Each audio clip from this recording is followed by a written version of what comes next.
Segundo, que essa pressão que nós temos que fazer por redução das taxas de juros e do spread bancário, a pressão pela questão do emprego no Brasil, ela assume um caráter mais grave ainda, porque, independente da crise, no Brasil nós temos, historicamente, uma alta rotatividade da mão de obra, porque no Brasil, diferentemente do que dizem os empresários, nós temos um mercado de trabalho extremamente flexível. Aqui no Brasil se demite trabalhador sem precisar absolutamente dizer nada para o sindicato, para as negociações sindicais. É lógico que tem exceções quando se tem no contrato coletivo, no acordo coletivo, mas os números demonstram, por exemplo, aqui no Brasil, o ano passado nós tivemos 15 milhões de pessoas que foram demitidas.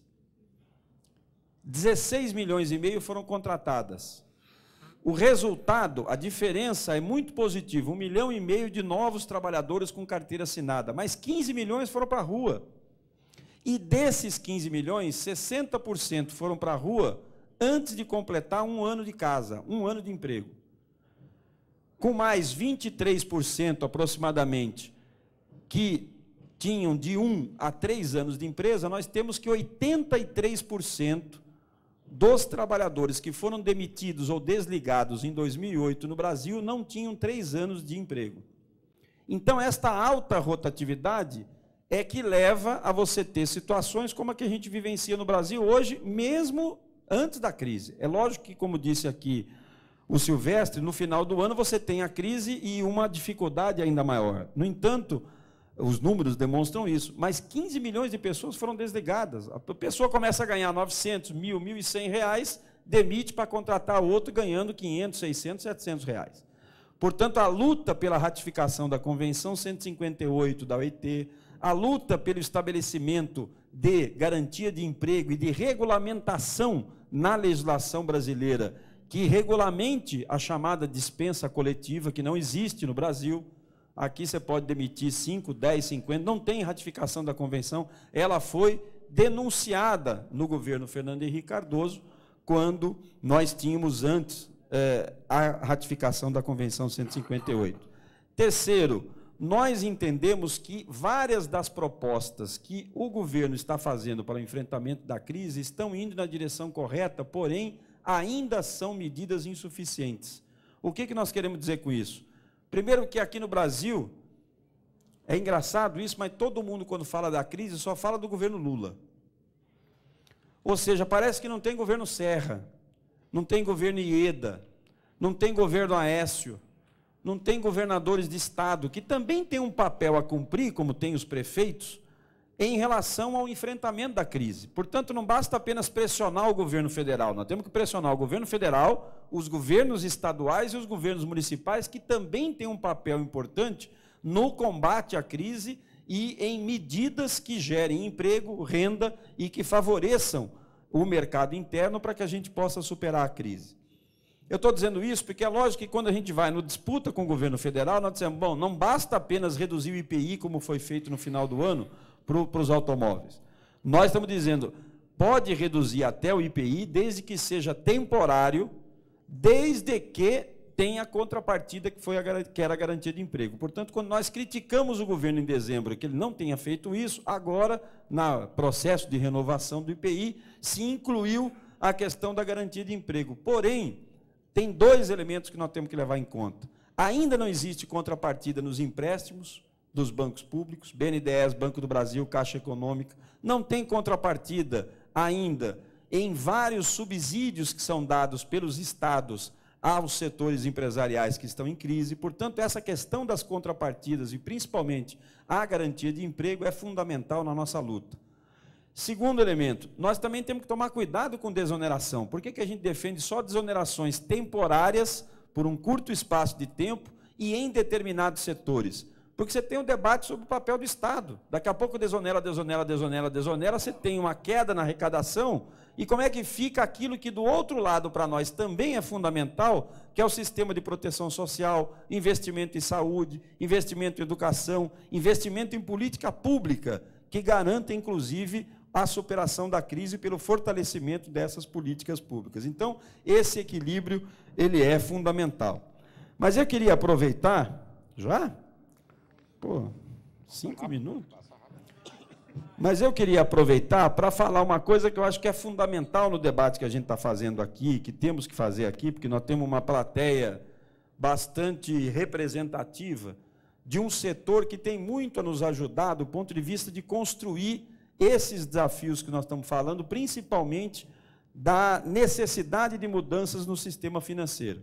Aqui eu não vou aprofundar, mas vou de novo apontar e carimbar o responsável por uma emenda constitucional. Todo mundo aqui sabe que nós temos um artigo na Constituição Federal, o artigo 192, que trata ou deveria tratar da regulamentação do sistema financeiro.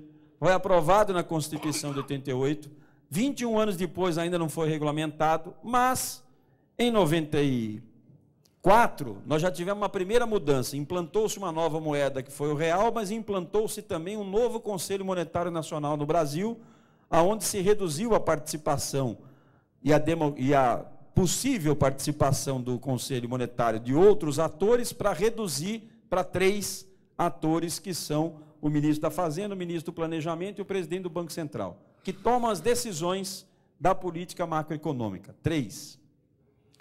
Segundo, em 1997, um então senador conhecido aprova ou encaminha um projeto de emenda constitucional para acabar com o que estava escrito na Constituição Federal, no artigo 192, que eu queria ler rapidamente. Estava escrito no artigo 192, ou está, o sistema financeiro estruturado de forma a desenvolver e promover o desenvolvimento equilibrado do país e a servir aos interesses da coletividade, será regulado em lei complementar que disporá, inclusive, sobre, tinha lá 8 incisos e 3 artigos. O parágrafo 3º era: as taxas de juros reais, nela incluídas comissões e quaisquer outras remunerações, direta ou indiretamente, referidas à concessão de crédito, não poderão ser superiores a 12% ao ano, e a cobrança acima desse limite será conceituada como crime de usura. Isso está escrito na Constituição Federal de 1988.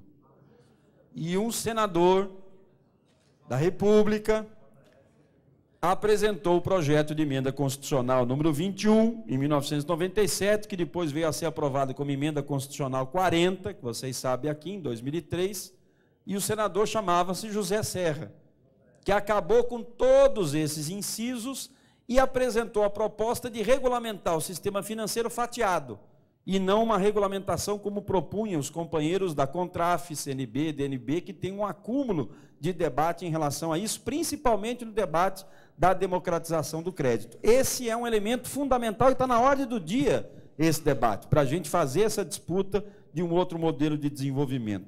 Essa democratização do crédito fica claro quando você faz comparação, para que os companheiros aqui internacionais possam ter pelo menos alguma ideia. O IPEA, nosso Instituto de Pesquisa Econômica Aplicada, acabou de soltar um estudo muito interessante, Transformações na Indústria Bancária Brasileira e o Cenário da Crise, abril de 2009. O HSBC cobra, aqui é taxa de juro anual real, ou seja, é taxa de juro com tudo, taxa, impostos, tal. O HSBC cobra, no Reino Unido, 6,6% de taxa de juro. No Brasil, 63,42%. O Santander, na Espanha, 10,81%. No Brasil, 55,74%. O Citibank, nos Estados Unidos, 7,28%. No Brasil, 60,84%. Só para você ter uma ideia do que nós estamos falando aqui, de crime de usura, ou seja, uma coisa é lucro, outra coisa é assalto, outra coisa é aquilo que a gente falou ontem no debate.